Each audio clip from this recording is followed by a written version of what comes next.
احنا المفروض احنا اتكلمنا في الاول كشباب الصحفيين وقلنا لهم احنا عاوزين قانون الامر الاول، يعني الاول اتكلمنا عن قانون حريه تداول المعلومه، عشان بقى كده لما تيجي تحدث كل قانون وبتاع كله بيقول لك الصحفيين هم اللي خاربين البلد، خاربين البلد ليه؟ لان مفيش معلومه حقيقيه في البلد اصلا، يعني كل واحد بيجتهد وبيقول لك ده يعني الصحفي بيألف، ويعني ده الحاجه اللي انا يعني اتمنى يبقى عندنا احنا كمجتمع مدني النقابات مشروع موازي للي بتعمله الاحزاب السياسيه، عشان لما يتكلم يرد. لما قال محمود غزلان المفروض النقابه تاني يوم تطلع بيان تقول له اللي انت بتقوله ده يا فلان، مع احترامي ليه طبعا، مع احترامي للكل، بس هو قال حاجه خاصه بيه، هو الراجل جاي يحكم. انا مجتمع مدني المفروض بقول له لا، اللي انت بتقوله انا صاحب المهنه بقول لك اللي تعمله ده خطا. واقول لحضرتك كمان يعني نقطه اخيره، ان الصحافه هي الحزب المعارض الذي سيظل موجود ايام حسني مبارك وايام اي حد جاي. اشكر جزيل جزيل الشكر. نقطه مهمه، قانون حريه التداول المعلوماتي مساله اساسيه. اتفضل يا فندم. المايك مش شغال. انا ايمن ابراهيم، مجله الاذاعه والتلفزيون. عندي سؤالين. الاول للاستاذ حسين عبد الغني، حضرتك اشرت في الكلمه الخاصه بيك الى ان قوه المعرفه والاعلام باتت او ستصبح اكثر من القوى العسكريه فيما بعد. في الوقت ده بالتوازي مع اطمئنان جماعه الاخوان المسلمين والذراع السياسي ده حزب الحريه والعداله على تربع مجلس الشعب او الغرفه الاولى في البرلمان، قال ثاني يوم الدكتور محمود غزلان استكمالا للزميل اللي بيقوله ان سيتم في الدستور الجديد الابقاء على الاربع ابواب الاولى والغاء الباب السابع وهو سلطه الصحافه، لان ده احنا مش مقتنعين بيه ودي كلام مزهري. هل اصبحت الصحافه كلام مزهري في وقت احد كلام مزهري بالرغم مظهري كلام مظهري. اوكي انا اسف بس يعني في ذلك الوقت ما لقيناش اي حد من جموع الصحفيين ولا النقابه بيرد على ده.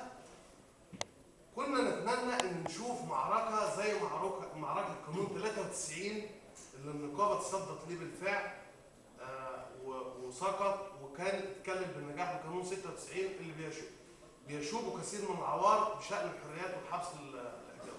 السؤال الثاني للدكتور ياسر عبد العزيز، حضرتك النهارده الدكتور حسين او الاستاذ حسين عبد الغني وصفتوا حاله الاعلام بعد الثوره بعد عام من الثوره، لكن انا عارف ان حضرتك عندك مقترح مشروع متكامل لاعاده استقلال الاعلام بشقين، الاعلام التلفزيوني والصحافه.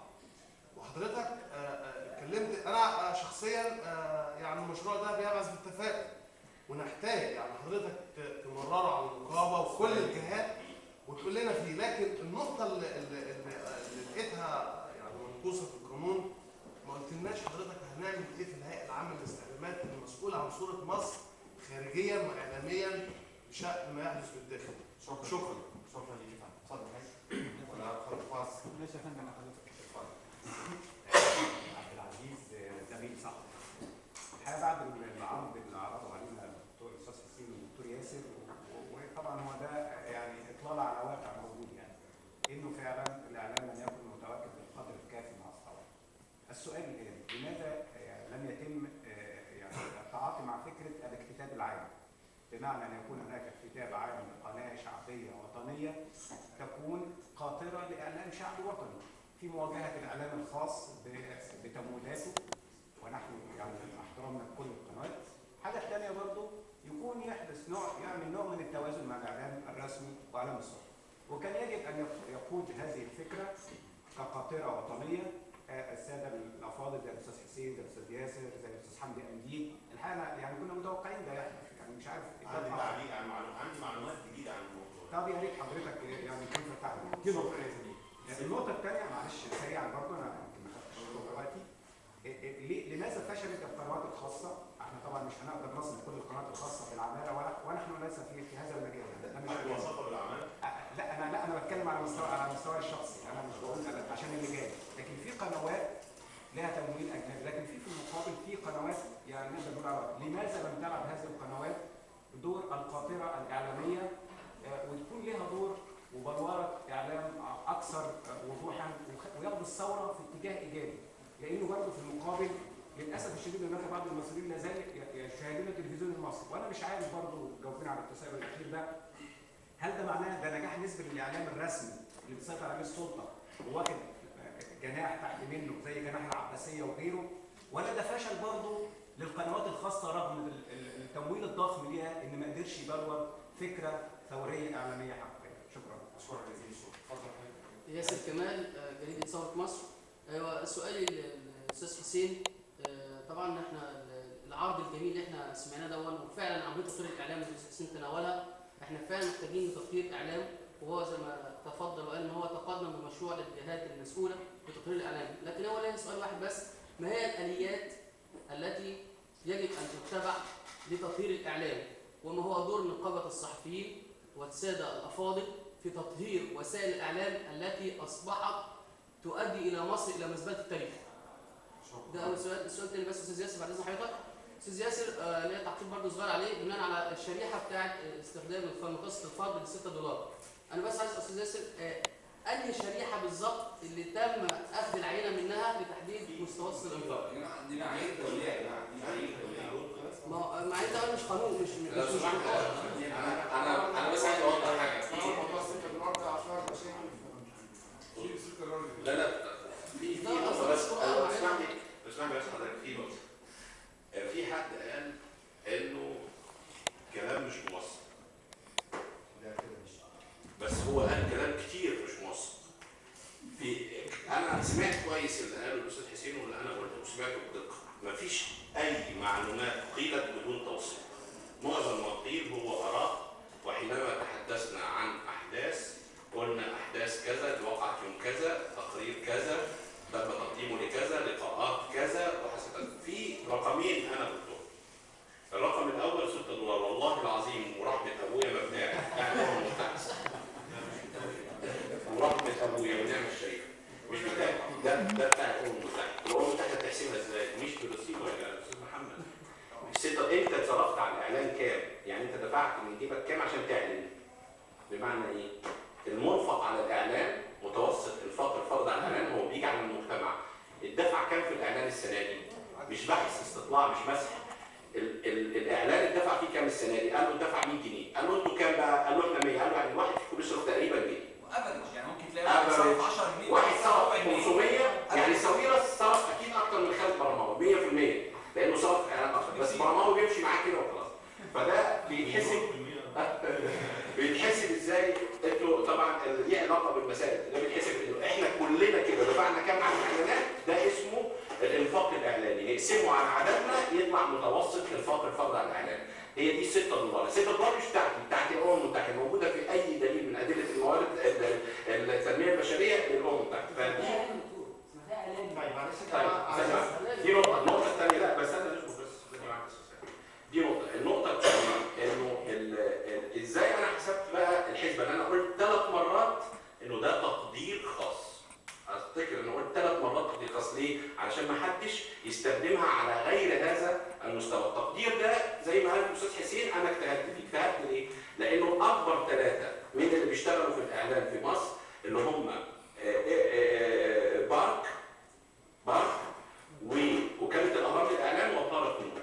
بارك او 3 من اكبر من يعملون في الاعلام في مصر. 3 من النشطاء في مجال الاعلام في مصر. بارك وطارق نور وكاله الاهرام للاعلام قالوا انه مدخلات الاعلان في سنه 2011 يعني بعد ثوره يناير تراجعت بنسبه في حدود 75%. ال3 دول طارق نور ووكاله الاهرام للاعلام وبارك قالوا مدخلات الاعلان تراجعت بنسبه 75. ليه قالوا 75؟ لان واحد قال 60 واحد قال 90 وواحد قال 95. فالمتوسط يطلع 75. ال3 دول لما قالوا كده تبقى انت عرفت انه الصناعه دي دخل لها تلت المدخلات الطبيعيه. ففضل تلتين. الصناعه دي ما قلتش، دي زادت. يبقى برضه اتصرف فيها 3 اضعاف اللي المفروض يتصرف.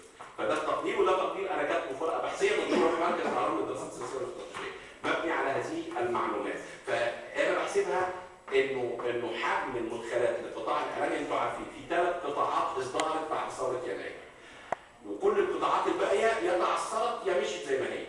الثلاث قطاعات اللي ازدهرت هي قطاع الاصدار وسائل الاعلام، اصدار وسائل الاعلام مش الاعلام، اصدار وسائل الاعلام، ده القطاع اللي ازدهر جدا، وقطاع سرقه السيارات، والقطاع الثالث قطاع تجاره الاسلحه. الثلاث قطاعات دول بس اللي حققوا ازدهارا كبيرا، بقيه القطاعات يا زي ما هي تراجعت. فازدهرت وسائل الاعلام وزاد عنه الوسائل المطلقه رغم ان متوسط انفاق الفرد على الاعلام بالتاكيد تراجع بسبب ما قالوا ثلاثه من مصادر الصناعه الاساسيه، مصادر صناعه الاعلام الاساسيه. فاللي يقول لي الكلام مش موثق، لكن اللي مش موثق فعلا الكلام عن 12 مليار و3 مليار اللي هو الحرامي اللي راح قال انا سرقت البنك الفلاني. اذا انت اديت 12 مليار في صناعه الاعلام في مصر بالتاكيد مش هتقول هذا الكلام. هو ده الكلام اللي مش واثق. انا حريص جدا على انه هذا المسار يمشي او هذا النقاش يمشي في مساره الطبيعي، وهو ان احنا نتبادل الافكار ونحاول نطورها. ف طب لسه 10 اسئله. معلش يا جماعه فيري بريفلي يعني بشكل مختصر تماما علشان الاستاذ حسين لازم يمشي. ممكن ارد على الحاجات دي وتكملوا بعد كده عشان ما هي اسئله كتيره وجالي فاحنا دي انا هرد عليها خلص 8 بس نسمع بقيه السؤالات لان في يعني بس عشان كده عشان نسمع الاستاذ حسين خلي موقع الاستاذ حسين. سؤال الاستاذ حسين. مصطفى محمد. بعد سقوط النظام على طول سمعنا عن ترشيح الاستاذ حسين لرئاسه قطاع الاخبار في التلفزيون المصري، وبعد كده طلع خبر بعديها ان هيعملوا قناه اخباريه وترأسها الاستاذ حسين، وبعد كده ما لقيناش حاجه يعني خالص، فعايز اعرف الحاجه منه. ده سؤال اكيد ممكن السيدات كلهم رجاله. اتفضل. اتفضل يا فندم. بسم الله الرحمن الرحيم. مسامع عبد الجواد عرف مواطن مصري عرف انه اول مرشح للرئاسه من التحرير. مرشح ايه رئاسه مين؟ من التحرير عرف بذلك. تمام. هو سؤال عام. هو السؤال عام تساؤل. نحن نناقش ما لا يجب ان نناقش الان. وكان كلامي منذ بضعه ايام يوم مؤتمر عقد لحريه الابداع. اعتقد ان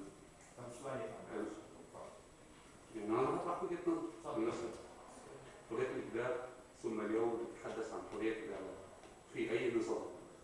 تخيل معي، نتخيل جميعا لو ان رسول الله صلى الله عليه وسلم وبعد موقعة بدر قرر ان يقيم الدوله فاتى بابي جهل او بمن بقوا كفارا في قريش في مكه ليحكموا ولكن بآليات مختلفة. هل كان هذا يمكن أن يوافق المنطق؟ هذا ما نفعله الآن. نحن ما زلنا نحكم بواسطة أبي جهل وأمثال أبي جهل هم على سدة الحكم. كنت أنتظر من مؤتمر حرية الإبداع أن يدعو إلى أن نتوقف عن الإبداع حتى يسقط هذا النظام. كنت أنتظر من كل الذين يتحدثون عن حرية الإعلام وعن ما سننتظر وعن قوانين وعن أن ندعو إلى أن تبيض كل صحف الأقلام الشريفة في هذا البلد حتى يسقط هذا النظام. نحن ما زلنا في الفعل الثوري ولا مجال لأي فعل آخر بخلاف الفعل الثوري حتى يسقط هذا النظام، نظام أبي جهل وغيره. ثورة أنا أقل من 50 سنة إن شاء الله. الأسوأ في اعتقادي أسوأ ما تم في العام بتاع الثورة، وأنا مع الأستاذ ياسر في بعض الإجابات، إن سمعتنا كإعلاميين وصحفيين عند السواد الأعظم من الشارع من الناس بقت سيئة. يستوي في ذلك فلول النظام من الإعلام، يستوي في ذلك الإعلاميين اللي هم كانوا بيشتغلوا بالمقامات، أو الإعلاميين الثوريين، أو الإعلاميين اللي هو زي حسين عبد الغني اللي كان ليه مواقف واضحه ضد النظام. كلنا بقينا قدام الشارع، كلنا بقينا، انا مش عايز اقول مرتزقه او يعني مش عايز استخدم، بس كتير جدا فينا بيسمع كلمه ده اعلام مش عارف ايه، ده اولاد كذا فده اعتقد دي يعني حقيقه ولازم نتعامل معاها، وفي جزء منها راجع لينا الاعلاميين نفسهم وادائهم طوال 2011 اللي كان كتير جدا منه خالي من المهنيه. الانقلاب او تبادل البندقيه زي ما استاذ حسين قال خلى ناس انت اللي كان امبارح عمال بيقول مبارك هو الاعظم هو الاكبر هو الاحسن، النهارده بيقول كذا. التهويل حتى كمان في تعاملنا مع الثوره، قصه ال 70 مليار وقصه الفساد اللي فجاه طلع والارقام الكتيره جدا المبالغ فيها. اللقطه والمشهد اللي احنا فيه يمكن عايز انط على لقطه ايجابيه بقى او اكشن، كول تو اكشن بقى. طيب بعد اشهر قليله الدستور، بعد اشهر قليله الدستور هيحدد معالم حياه، واحنا مطالبين كاعلاميين ان احنا ندافع عن حرياتنا اللي هي بالتالي حريه المجتمع، يعني حريه الاعلام او حريه التعبير. يعني الناس تعتقد ان احنا لما بنتكلم عن حريه معلومات او حريه اعلام بنطالب بحق لينا، وهو حق لينا صحيح، لكن هو حق للمجتمع في الاول. انا شايف النغمه دي مش موجوده خالص، مش شايف الجماعه الاعلاميه متفقه او في كلام. غزلان طلع وقال لك هنشيل